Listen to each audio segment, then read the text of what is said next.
হামজা জবর আ, আলিফে জবর জের, পেশ হলে আলিফকে হামজার উচ্চারণ করতে হয়। হামজা জবর আ, হামজা জবর আ, হা জবর হা, দাল পেশ দো, দো পর্ব নুনের সাথে দোন, আহাদুন।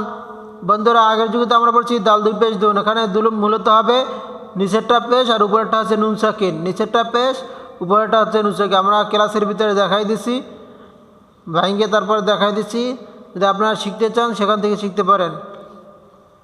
হামজা জবর আ, হা জবর হা, দাল পেশ দো, দো পর্ব নুনের সাথে দোন, আহাদুন, আহাদুন। সাদ জবর সা, মিম জবর মা, দাল পেশ দো, দো পর্ব নুনের সাথে দোন, সমাদুন, সমাদুন। আমাদের এই ক্লাসগুলিতে রিডিং দেওয়া হচ্ছে এবং বানান কইরা পড়িয়ে দেওয়া হচ্ছে, তারপরে বানান করার পর রিডিংও পড়াই দেওয়া হচ্ছে। আপনারা এখান থেকে শুদ্ধ করে শিখতে পারেন ইনশাআল্লাহ।